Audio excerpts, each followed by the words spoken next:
Okay, so here's the idea, right? Like, okay, cool. So something terrible has happened, and your prayers in the village haven't worked. You know that it is taboo to visit the house of the river god. She lives upriver, and you're not supposed to go and hang out with her, right?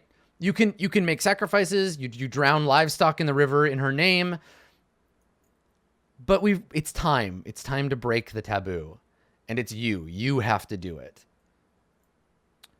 So the first part, if we think about this in like potential arcs, right, is the voyage to the temple of the river god, right?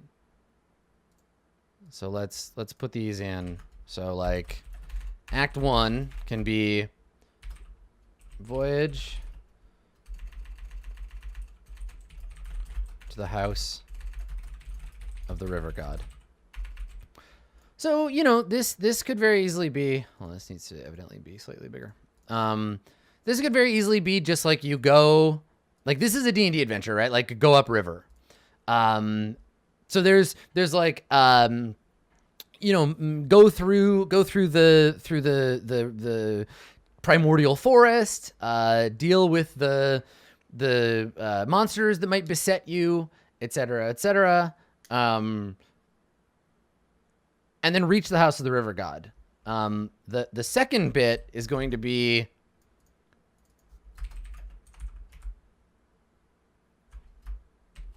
a village abandoned, right? So the reason, this is where it starts getting scary.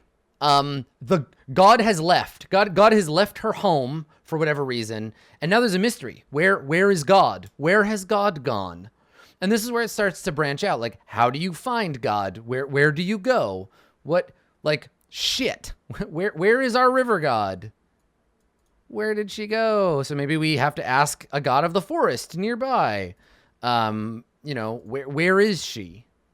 Was she killed? And if so, shit, right? Like, so we'll call this one like an absent mother, right? So she's disappeared, which is why the river went away. So she's gone. What is she left behind? What do the players do when they get there, right? Like, cause now mother is gone. Mother River has left. And so like, we could maybe like look around in her house. So I could make the Mother River's like home a place they could visit and walk around in. Who is there now, right? Who lives in the house of the river god? So, you know, Act 3 is, where did she go? And so what I want here is,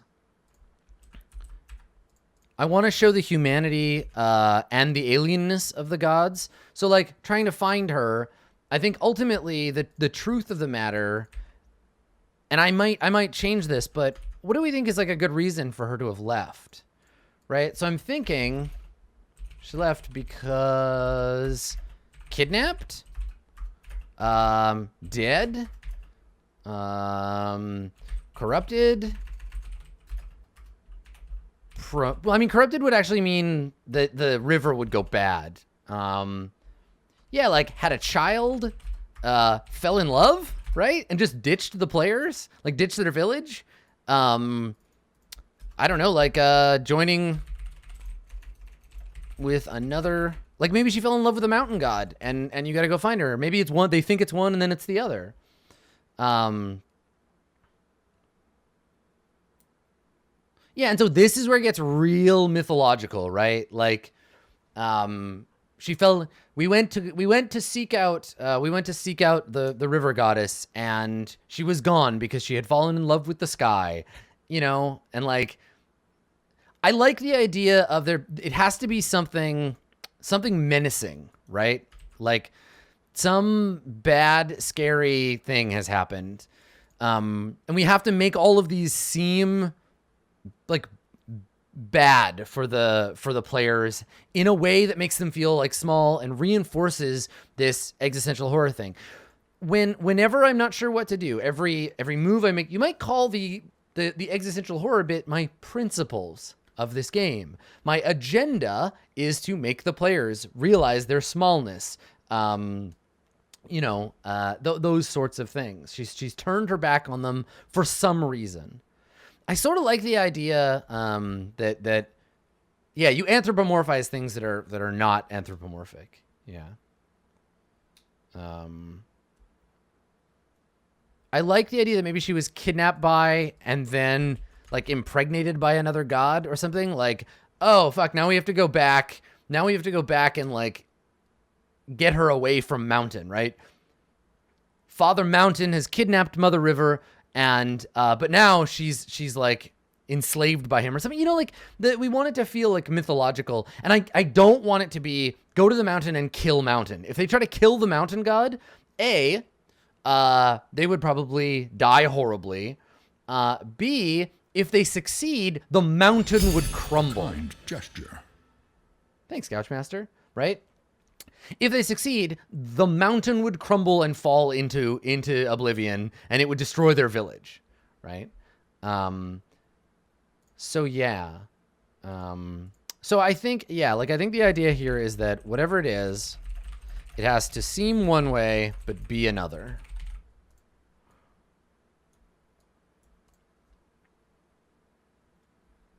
And then Act 4 is like getting Mother back, and if that's at all possible.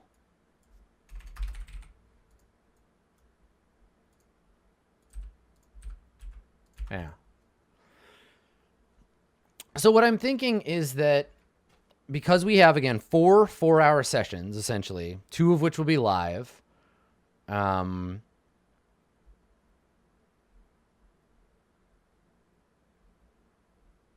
yeah. Oh, I like that. Oh, yeah. Okay. So here's maybe an idea. I need like a cool name for an ancient mountain in like Sanskrit. Let's come up with some names. So actually, I'm just going to use Sanskrit names for, let's see, Sanskrit mountain. So mountain in Sanskrit is, let's see. Oh God, how do I pronounce this? Parvata? It's two sessions, like one 8-hour session, but it's 2 4-hour sessions. Let's see. Mount Parvat. So that's the name of the god, and then what's river in Sanskrit? River.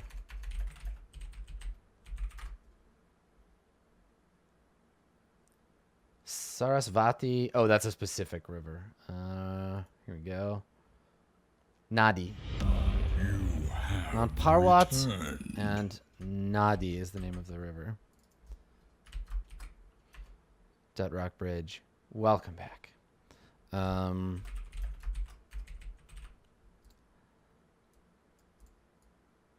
Okay. So Mount Parvat is like has become corrupt and jealous of, oh, I know. Okay. So the river has fallen in love with the woods. Scratch and Sniff. Parvat is the name of the god, but it's also Mount Parvat. They're the same thing, right? Fujisan.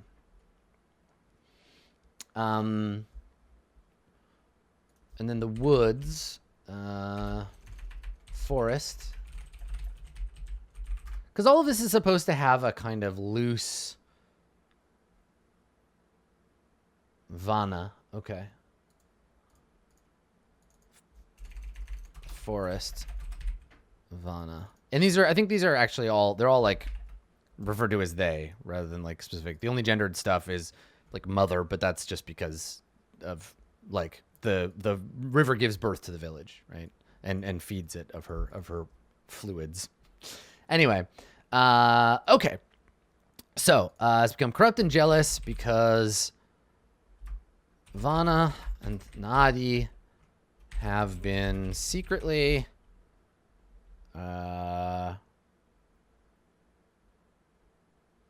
I don't know, like canoodling, basically, like have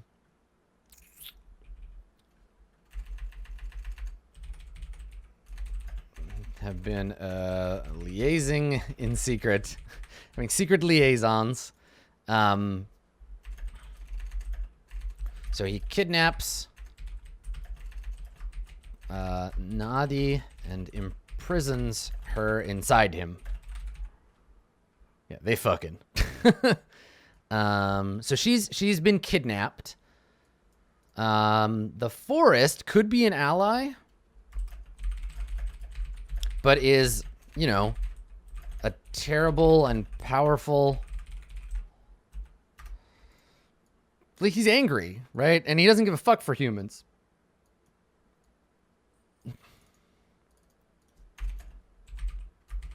Angry and upset and confused. So very dangerous. And then the river, Naadi, is I want to twist on her because I don't want it to just be like save the princess, right? So oh, I know. Is killing Parwat from within. Being captured was her goal all along. Seducing... Oh, this is cool. Seducing Vana as a means to force Parwat to imprison her. Yes. Awesome. All right. So she was like flirting with Vana to be like, ooh, Parwat, I'm secretly in love with this beautiful forest. And then he's like, oh, how dare you? And just like, blah, blah, blah, blah. Sucks her up inside of him and is like, no, you're mine. And then she's killing him from inside. And she's eroding him from within. Yeah. Carving him out. Cool. I like it. There we go. Okay, there we go. So we got our weird god like love triangle thing, and now the players have to figure this shit out. So the general tenor here. Let me grab another note. The general tenor here is that like things are not okay, right? The forest is angry. The mountain is gloomy and silent and brooding. The river has vanished, right? Like shit is all fucked up right now, and all the players know is brave villagers, go to the house of the river god and ask what we have done because we're stupid humans. Right? Like we're it's all us. It's our fault, right? But the humans are irrelevant. No one cares. This isn't about them. Nadi doesn't care. They could just die for all that it matters. They are tiny and more or less insignificant. So when they show up to like rescue her from Parvat, she might just be like, fuck you. Like, go away. Right? So they would have to convince her to come back and help. Because she doesn't want to be their river anymore. Maybe she wants to be something else. Also, yeah, if they kill Parwat, he'll fall down on them. Vana could be an ally, but, you know, so there's lots of places this game could go. But ultimately, the big climax could be, like, fighting with Parwat, or fighting with Naadi after she's killed Parwat, saving Parwat. Yeah. But the ultimate point here is that the gods do not care. They're just super powerful, ultimately flawed gods. They're big, powerful entities. Because, and this is the thing, there's no heaven yet, but when there becomes a heaven, as the humans are organizing themselves into courts, the gods are choosing which gods remain on Earth and which gods go to form heaven, right? To serve the powers of reincarnation, to figure out all that shit. You know, like they do these things to organize themselves, and they become more human. Now, Vana could be an ally to the PCs because he thinks Parwat kidnapped his girlfriend. He thinks Nadi loves him, and he thinks Parwat kidnapped his girlfriend.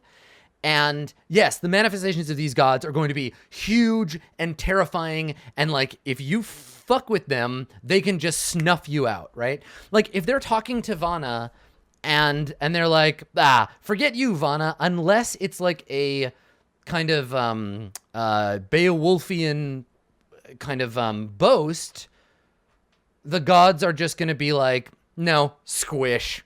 Like, you die, right? You suddenly, your organs turn to wood, you sprout pine cones from your eyeballs, and you die.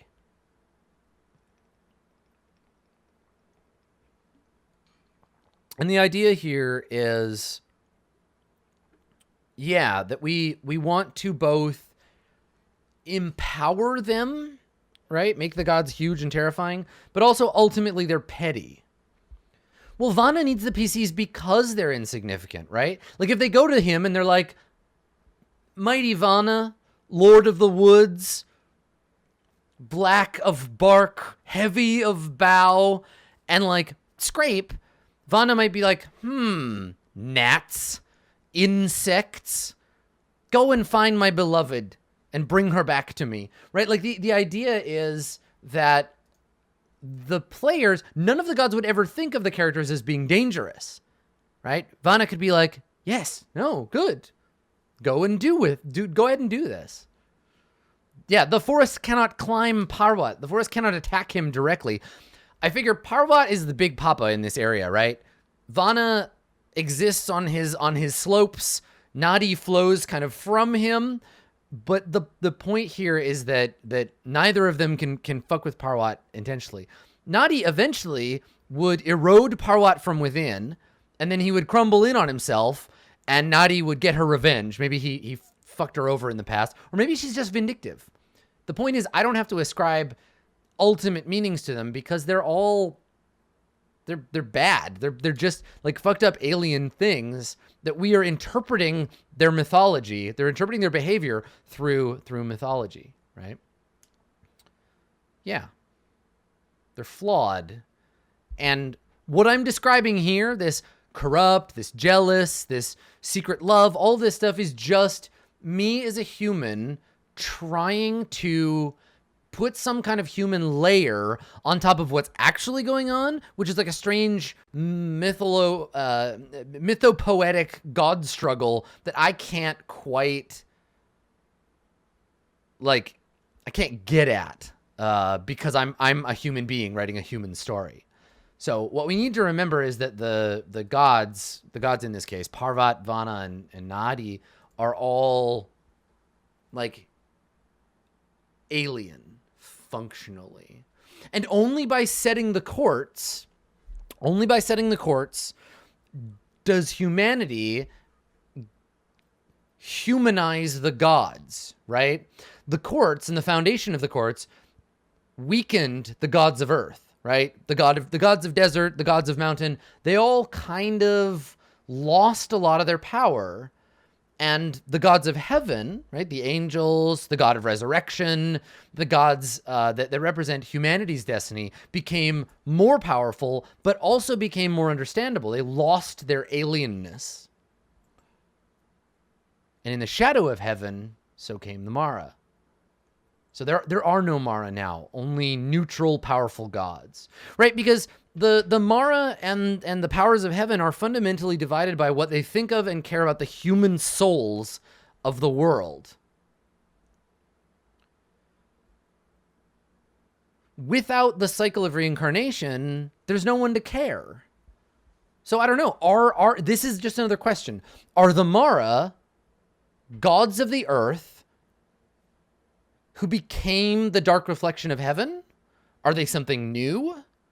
Do they want to return to this age? What do the Mara really want? We know that they hate the fountain. in the sense that they want to deny the fountain what it wants, but we also know that the fountain wants to obliterate all souls into a oneness, a great oneness with its light. No, the Mara and the elves are different. Elves are outsiders. Elves are French colonists. They have their own religion. They got their own dumb shit going on. But yes, what I want to do is let this ask some more questions about what the Mara truly are, right? Because I'm not ready to say yes, but I think we're developing like a pretty good start here. Now, I can't really define specific shit yet. Yeah, the elves are French. Okay, so let me explain this thing about the elves. Let me clarify that.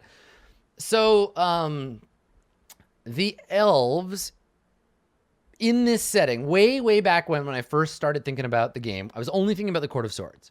And I was thinking about the Court of Swords as a the Indochine, right? Yeah, French Indochina, exactly. Southeast Asia as colonized by the French. Ergo, the characters in the Court of Swords are the native Laotian, Vietnamese, Thai populations. The elves are transdimensional colonists who want to show up and take over. And they've got their own like schismatic stuff going on, right? Like they are divided between whatever their equivalents of Catholicism and Protestantism, but their presence in the Court of Swords is a colonizing force. They are outside of it right now. We don't see or know anything about them currently in the setting. So yeah, that is a thing. So let's see. Do we need? I mean, I guess here I can prep some like kind of basic encounters, right? So let's do like I don't know if I'm gonna have like a dry riverbed, but let's say like I'll put together some like forest maps. Give me 1 second here. I'm gonna bust open some of my Fight Club tabs and that kind of stuff. Here we go. Okay. All right, so we're gonna have 4 level 5 characters. CR is sort of irrelevant, but I can use it to give me an idea of what's around. So you know what? Let's just start with the action. Right? Let's just start with the House of the River God. I mean, this is just a loose structure. I can actually get rid of this, but let's just do it. Let's just make a dungeon for the House of the River God.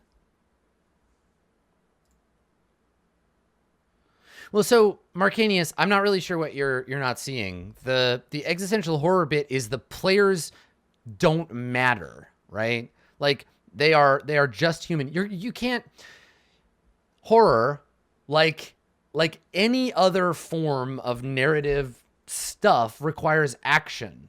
It requires context. I can't show you context without the players. So let's see. Nadi's home abandoned. So I'll just say like you are in the home of your dead god, right? Or your missing god. We'll just start there. I want some flooded caves for her house. And they're there trying to find her. So let's see here.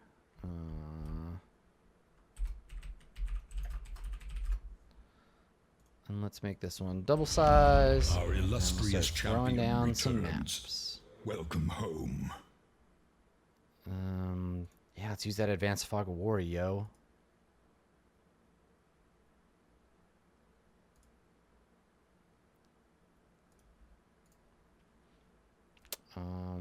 Cool.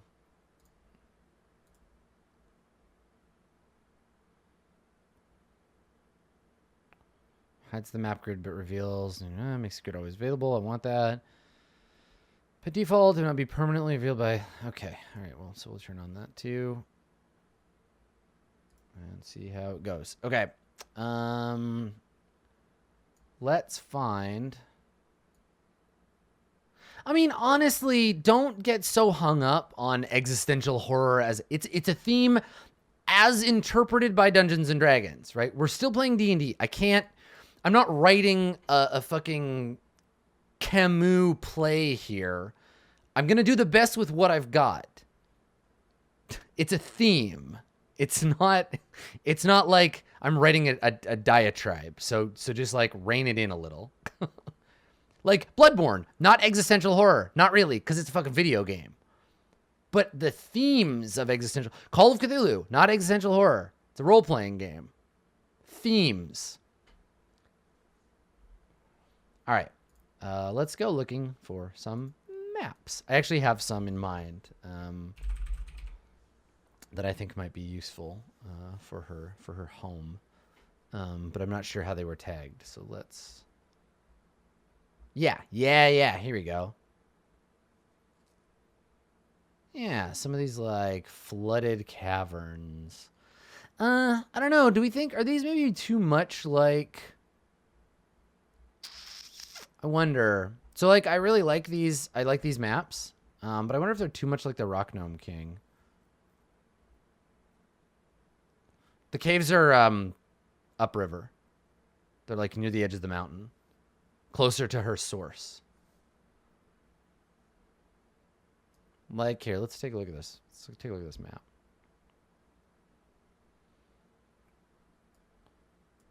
What do you look like? Map.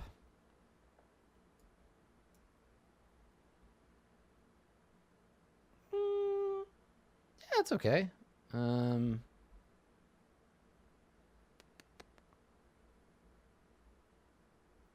Like, it's like receded water, right? Like, the idea here is that the water has mostly gone. That's why you can even go in at all.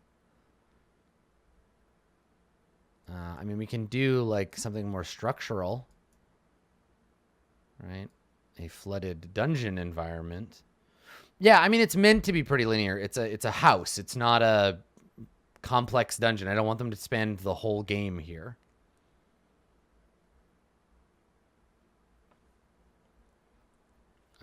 Let me look up mud and see.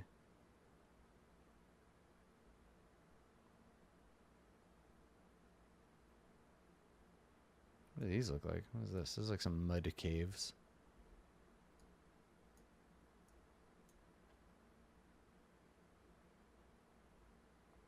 Too wet.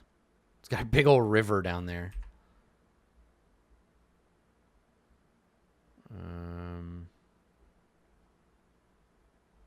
Yeah, a lot of these, I put flooded, so a lot of these are going to be very damp.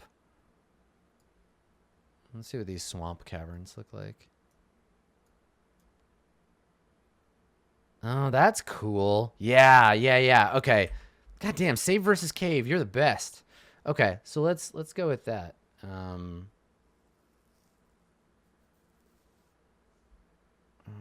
see. Here's a large swamp cave. What is it? Oh wait, hold on. That like looks like it has a boat or something in it. How did that boat get there?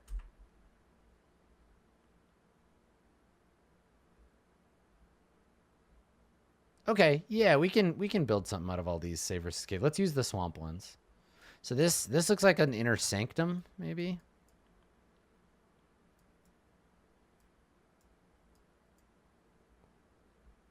So that would mean this thing is, what, 20 feet? No, I want this to be bigger. So let's go 65 by 65. Gonna jam this guy in the middle. And then we'll put...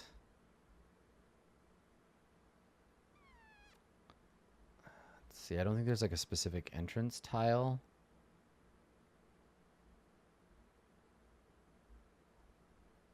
Yeah, no, there isn't. Okay, so let's just do...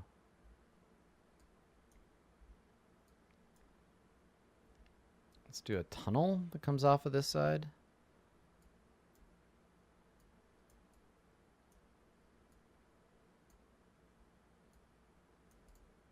Is that... Oh my god. I need to make this thing one bigger or one smaller. Right? I guess I can alt that into place.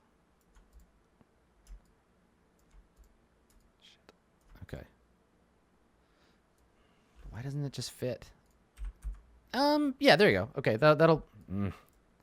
Okay, let me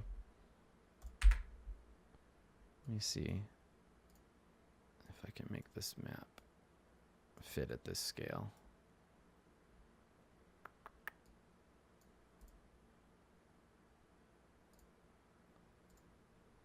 Yeah, so that didn't fit. Let me... There we go. That'll do. I know it's not exactly matched there, but it's fine. And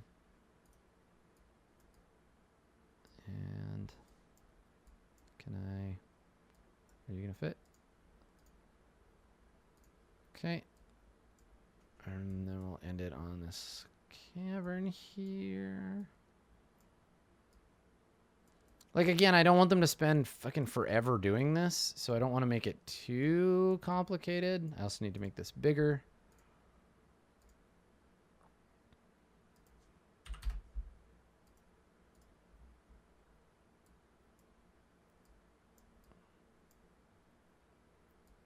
As I expand out. There we go. All right. And then this will be the entrance, so I just need some straight line tunnels. Do I have any dry tunnels, save versus cave? Maybe not in this set. Okay, well, we'll come back to it. And then over here, we'll just slap another room.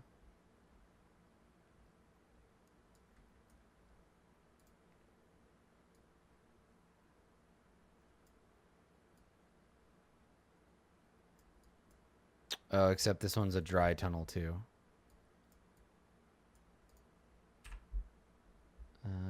Okay. I think the original save versus cave probably has the dry areas, so I'll go back for those. Okay.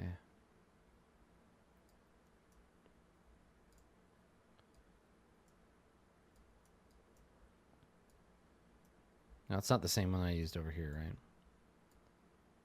That's just pool of water. Yeah, okay, so it's different.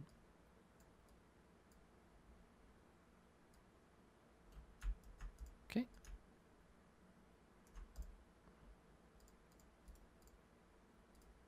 Oh, there we go. Okay, I can just overlap them. Perfect. Okay. And then just like a couple of dry tunnels, so I can just do save versus cave and I can find those.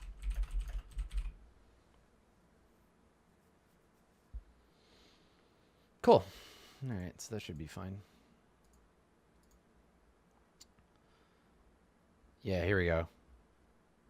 Dry caverns.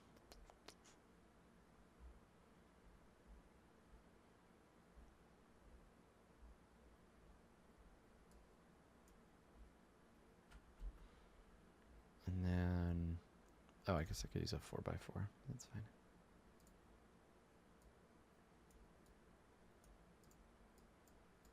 What's that dungeon in World of Warcraft that's like the turtle boss?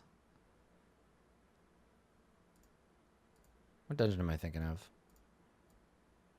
I mean, that might not be. The one with like Gezrilla and Gamura or whatever. Sunken Temple, maybe? Black Fathom Deeps. That's the one I was thinking. I was thinking of Black Fathom Deeps. Ooh, I like this thing. I don't know what it is, but it's going on this fucking island.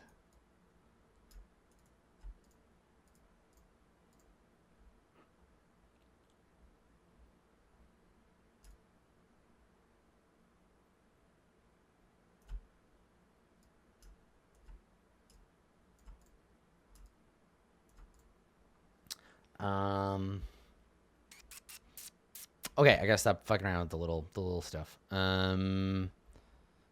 Okay, so let me just put a couple of these in.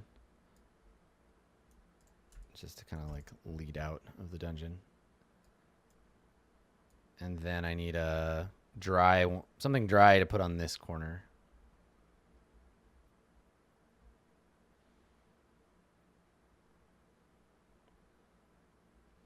I could just like snap a dead end in there because there aren't really a lot of like small rooms that don't also have like lead outs. Yeah, here we go.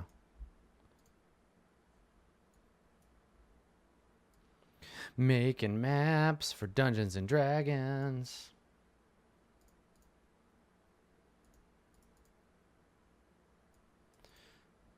Jesus Christ, Mara should be in Court of Swords. Oh yeah, like I guarantee one of the Mara has a manifestation. I was going to use the deep hole, but I've used it before. One of the Mara definitely has a manifestation that's a giant penis on a chariot. I promise.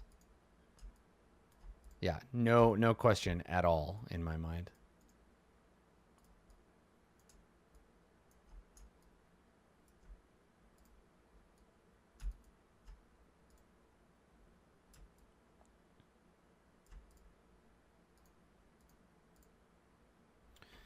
All right.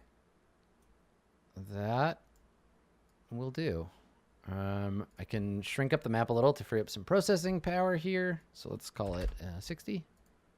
Nope, I can go even further. Let's go 55. Boop, perfect.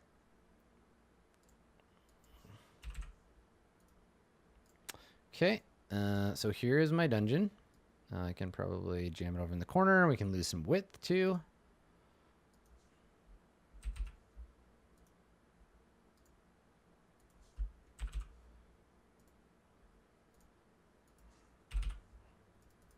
Nope. Okay, all right. And then I'm going to make the background, I guess actually I can make the background black because that'll make it kind of mesh in. There we go. Look, it's a dungeon, everybody. Look, it's a dungeon. Now it's a dungeon. So this is the house of the river goddess. All right, so now hang out with me a moment while I dynamically light this dump. So what sorts of things, in the absence of this goddess, I'm thinking maybe like an orc tribe or something, or like a band of nasty orcs. What kind of things have taken up residence in the river goddess's house now that she's fucked off to go and get eaten by the mountain?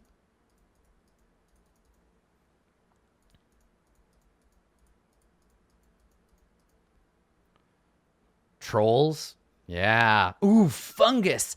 I fucking love myconids. Ooh, yeah. Oh, those are hot. Those are hot ideas.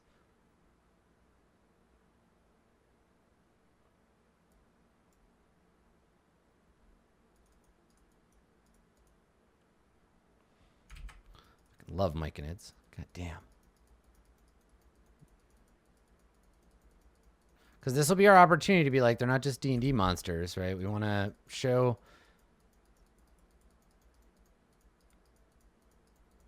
We want to show that, like, there are scary things out there in the world. Oozes. Yeah, like stagnant. Things that would be allowed to flourish once fresh water stops.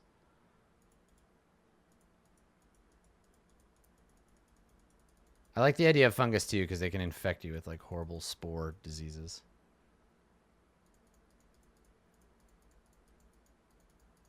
Because who doesn't want a fucking spore infestation?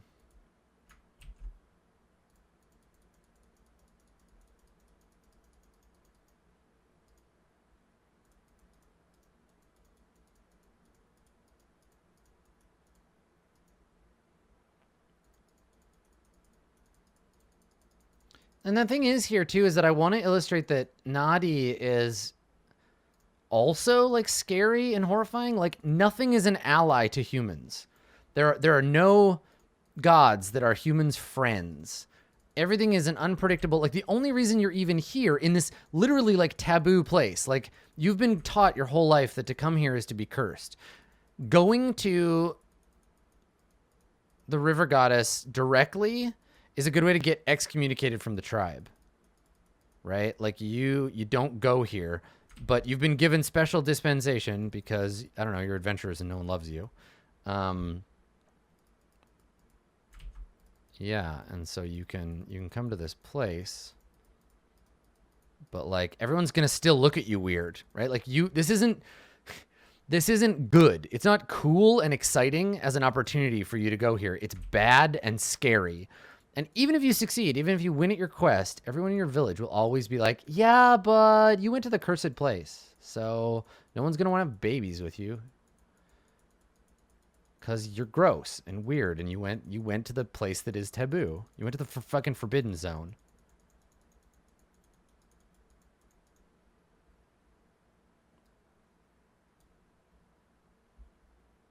Yeah, like, we're real proud of you and stuff, and thanks for saving the village, but, like, get the fuck out. It's not your village anymore.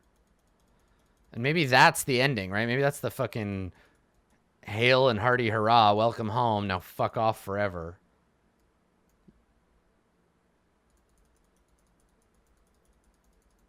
Which I think is actually nice and poetic and kind of like grim in the way that we want it to be.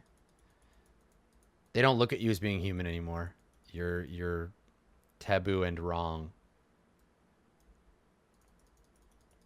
Even though they said they wouldn't. Even though they were like, no, it's fine. The taboo is that you're allowed. It's okay. They're lying, right?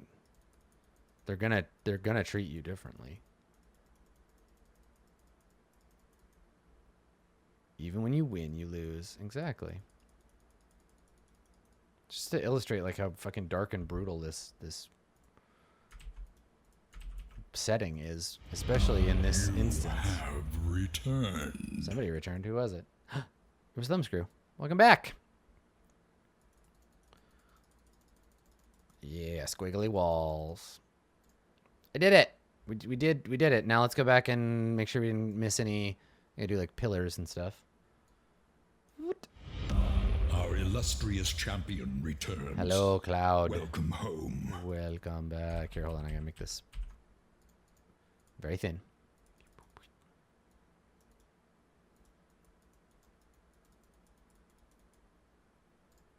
Okay. And then this one. It's harder with the thin, like, brush. There we go. Pillars. Here's one.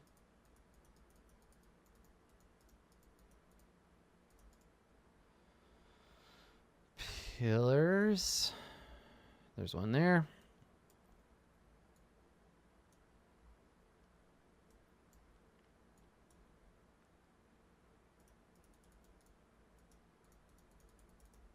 Yeah, that's not good. I did a bad job of that. Bad job, Adam.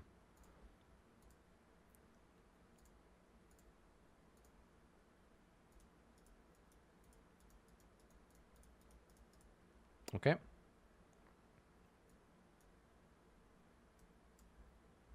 The other thing I want to do is that, like, everything, I want everything to be kind of intelligent.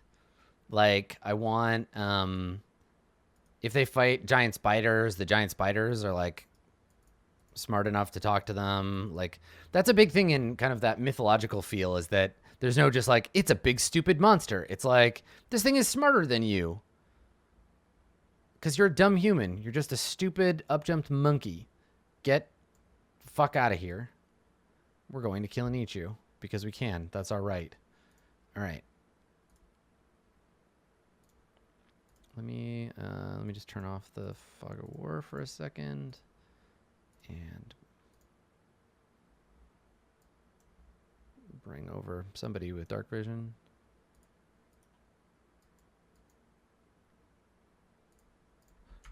Come on, Testberg. Let's go take a look around.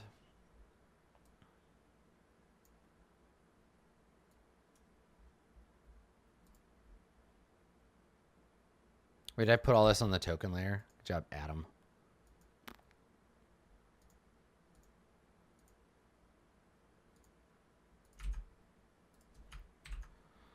Come along, Berg.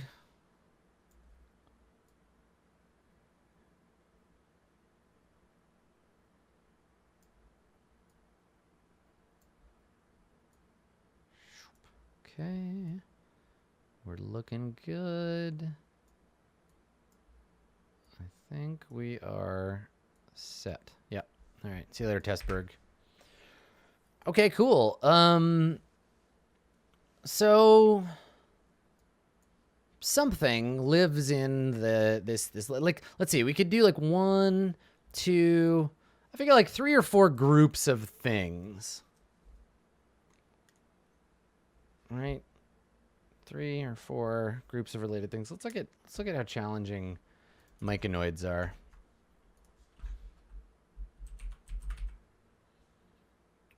Oh, they're not difficult at all. They're like fucking CR2.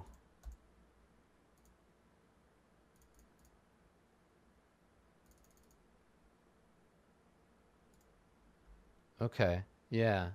I like it. Let's do that.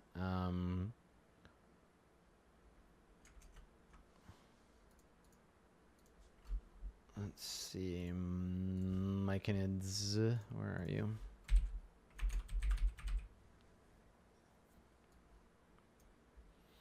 Myconid the Sovereign.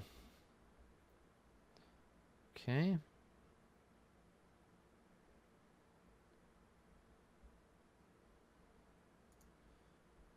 This is my home now.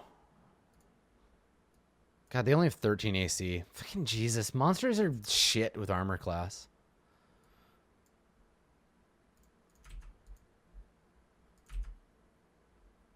It's so funny.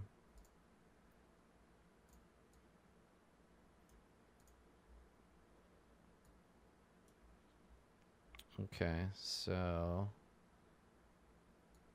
what do myconid sprouts do? Let me see.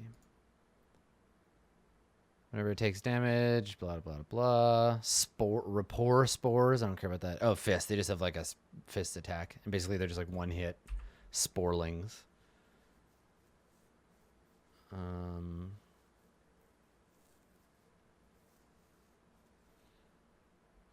And then myconid adults.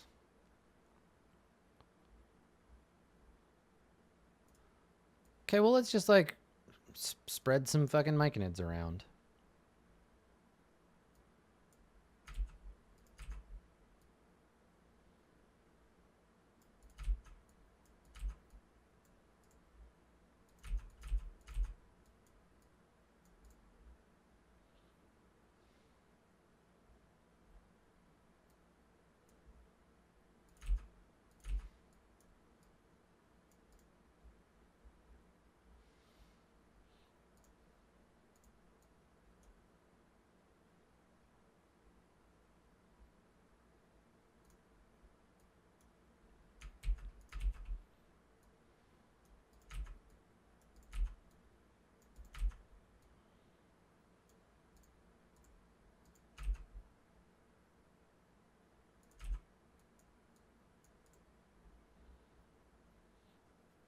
Okay, cool. So lots of little guys.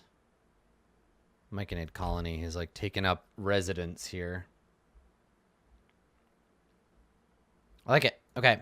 And then the myconids are, they're like raising something, right? They've got like a, yeah, something that they're doing. Let's see.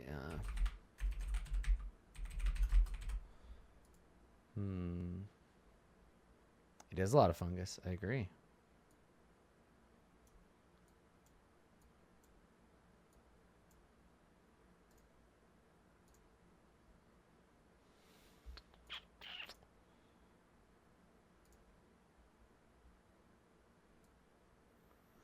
Yeah. Let's take a look. Let's look at some abominations.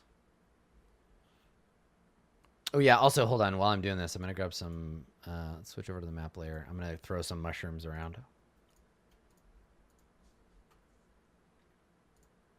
Yeah, some kind of like lesser mushroom god.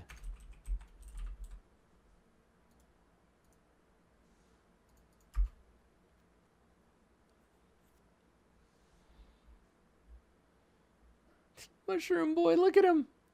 Look at them, they're so cute.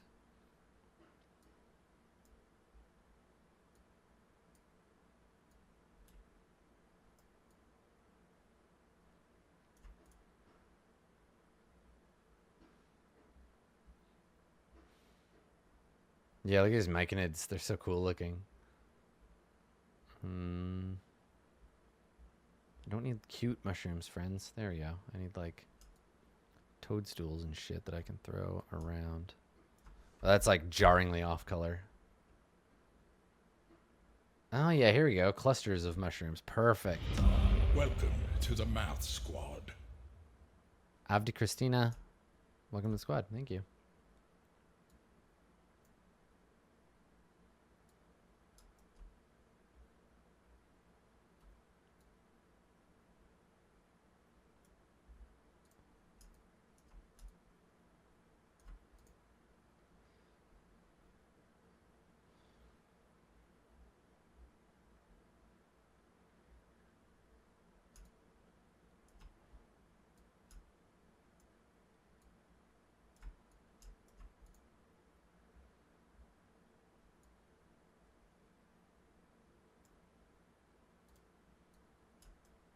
Still kind of jarringly like the wrong color. Okay.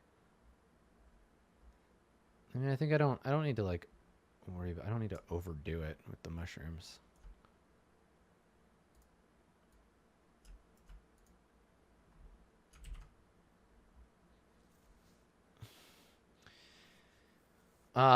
Yes, the players are absolutely like attacking the a village of fungal creatures for sure. Yeah. And they're going to assume these creatures are their so the creatures want to kill them and use them as food for their mushroom farms.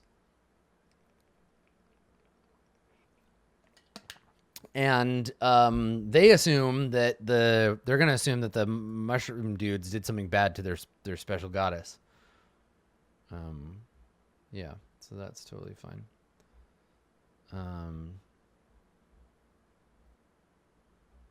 Okay. So let's find some bodies. Because I want there to be like bones and stuff lying around. Because they're already doing the thing, right?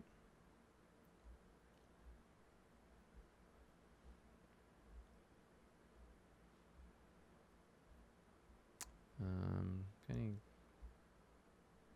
good dead bodies? World War I corpses. A lot of pixelated dead ogres and stuff.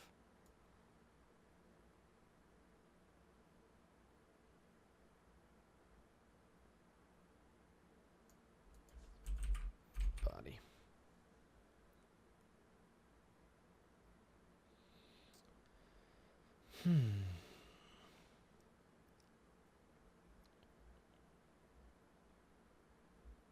Yeah, I'm not really seeing anything I like here.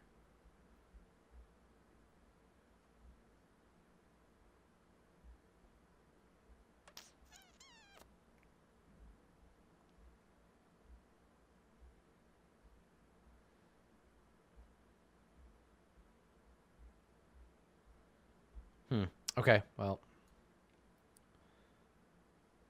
Maybe just bones, I guess. I want also to include something that the fungus might have like attracted by accident, right? Like something that lives here, but that they're not particularly like related to or connected to in any way. Also, I really want them to fight a giant. So like maybe like one of the, maybe a slime or something like that. Like over here in this like cave area. Let's see, what's a big nasty slime that we can... let's see. Big nasty slime here that we can use.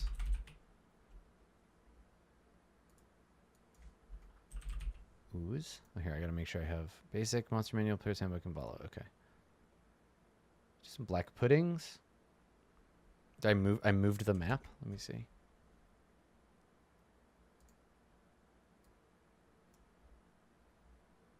No, we're good.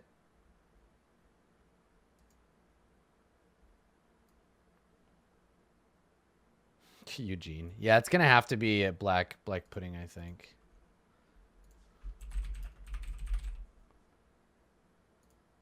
I never got to use it from the House of the Falcons. Let's pop into that Primordial Arc. Open. There we go.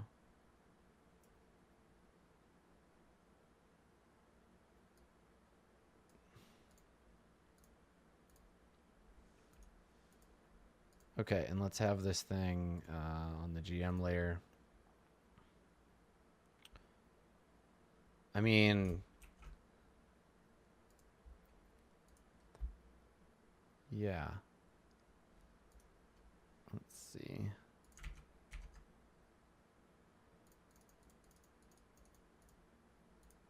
I think 1 is easy, but 2 is hard, so let's do 2 of them.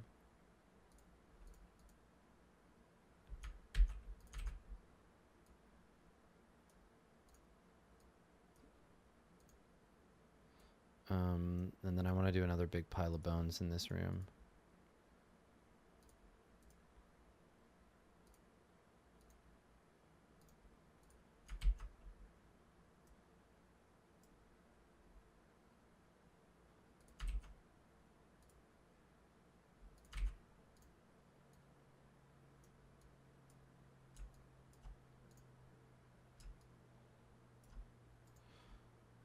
And check this out. I can go tint color to make it look like it's like kind of underwater. Bloop.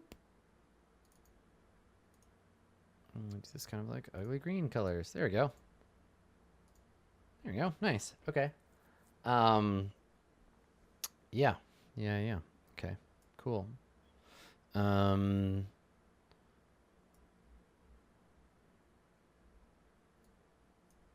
Oh, you know what? It looks like I did move the map. Hold on. But which map did I move?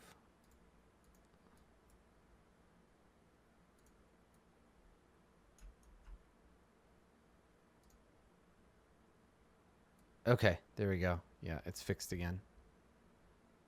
Whew. Close one. Okay.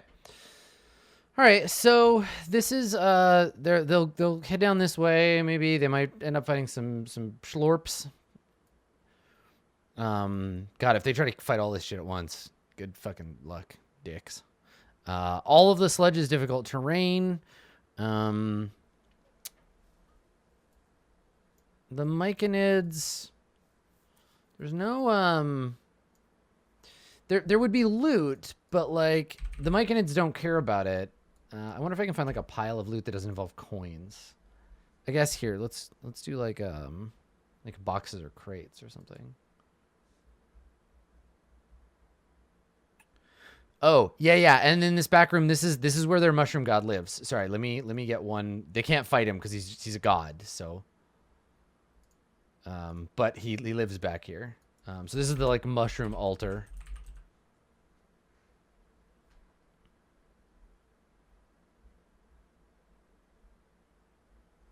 Yeah, and the loot is just like stuff left over from the old. Here is their mushroom god.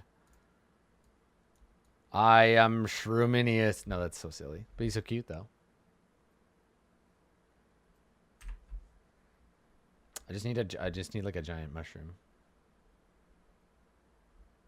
Like he's actually just a mushroom. Like just a big fucking shroom. He's a shroomba.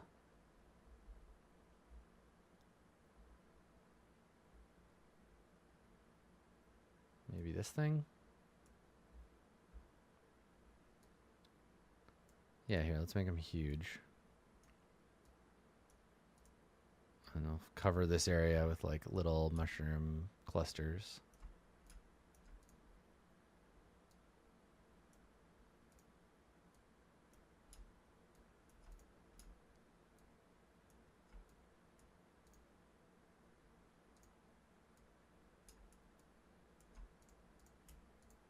Those need to come on the map layer, and then so does he, because he's just a giant fucking shroomonoid.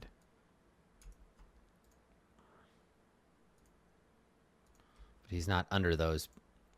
You need to go to back. No, move back.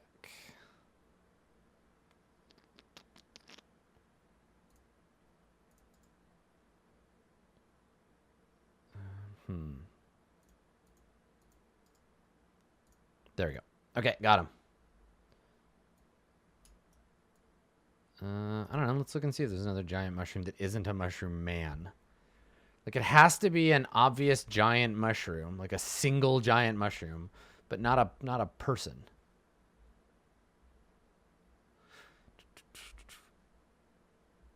Right? Like, I mean, I could do like, he's a giant puffball mushroom.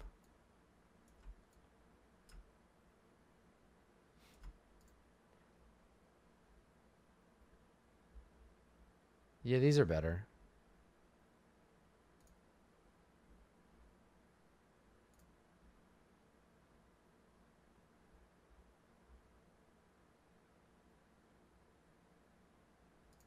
Yeah, let's do one of these.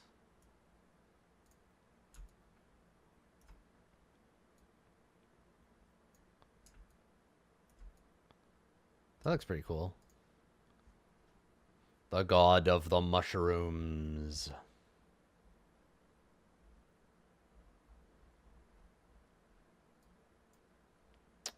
So the mushroom god, like, it is a god. It is a powerful entity that happens to be just like a giant fungus.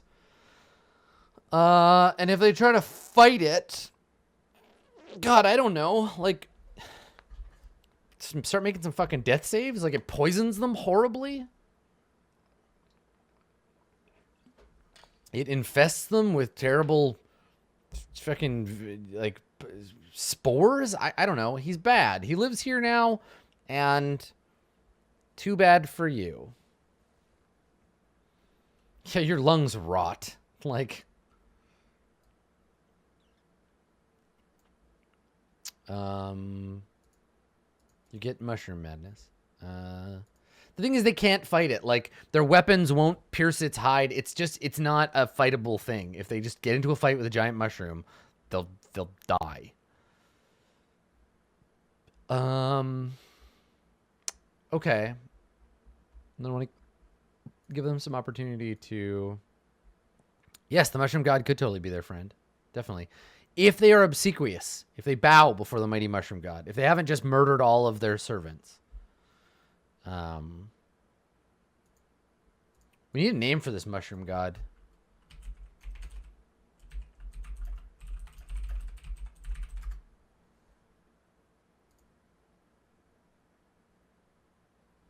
What a good name for mushroom.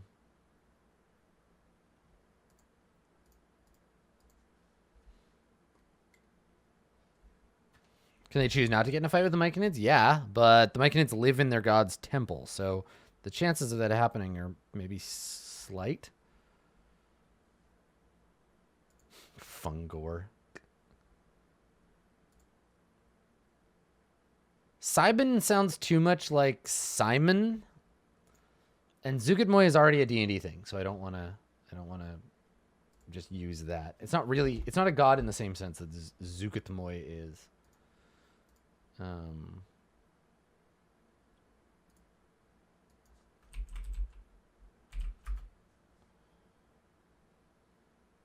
look up names of funguses.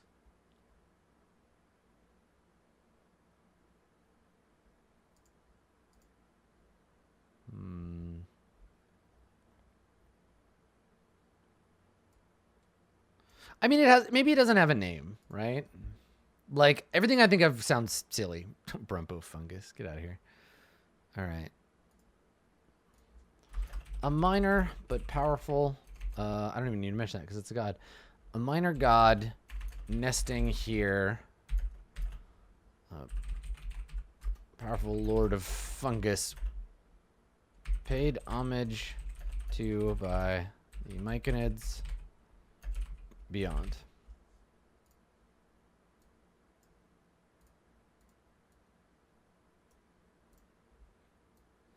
Okay. Whole bunch of Myconids. Some trash slime. You can think of him as Brumpo fungus if you want to.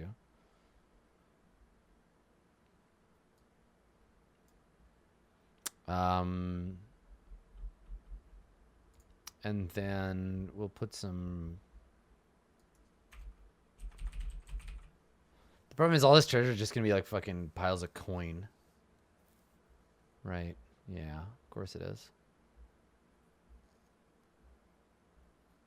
I could just go like bags.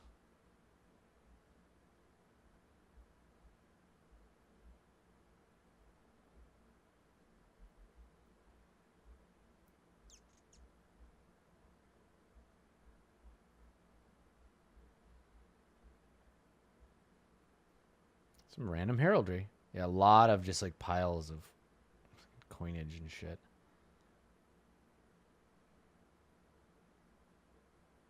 Chests. Very large gems. Some other gem type things. Okay.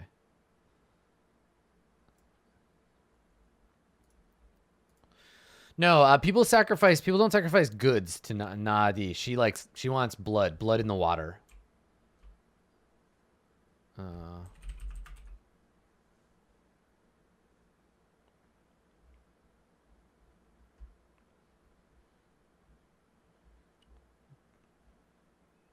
Yeah, I'm just gonna put some like bags.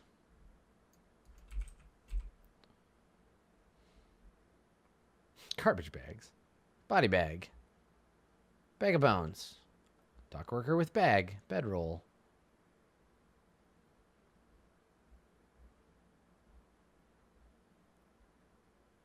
Bags and boxes. Cargo. There we go.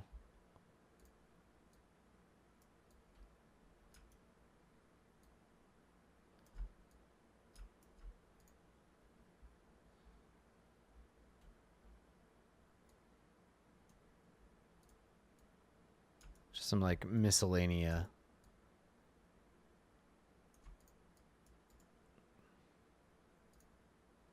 Here we are. Okay.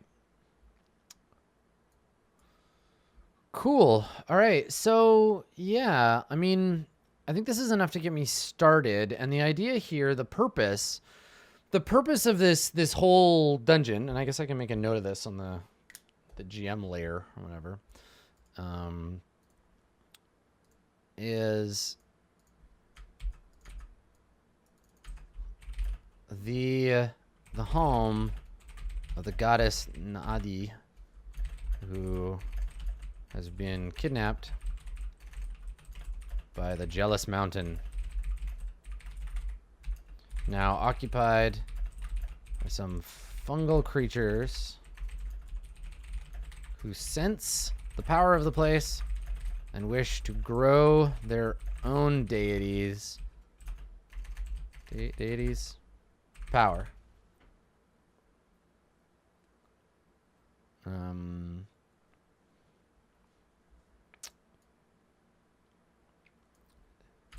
Narratively, like the reason Nadi is gone. There are alien monsters everywhere. What are you gonna do?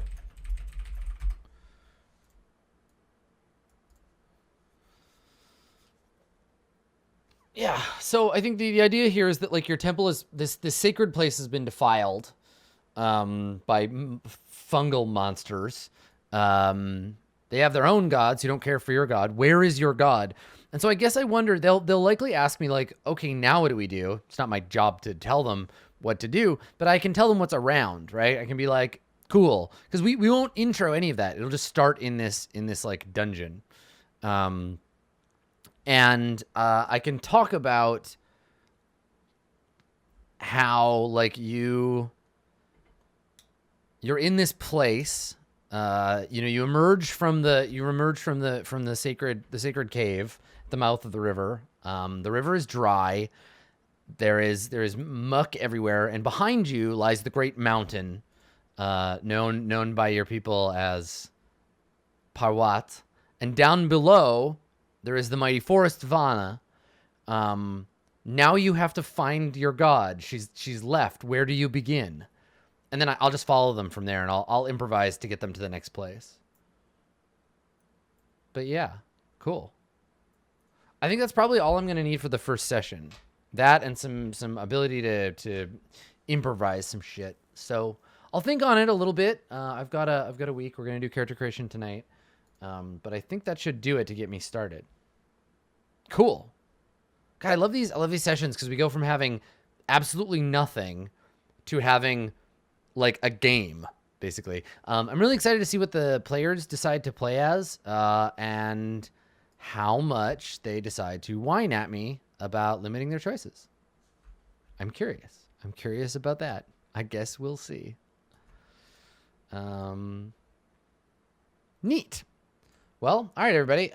So I will see you next time. If there's more prep to be done, I will try to stream it, and I'll let you know when I'm going to do that, when I know what else we need to do.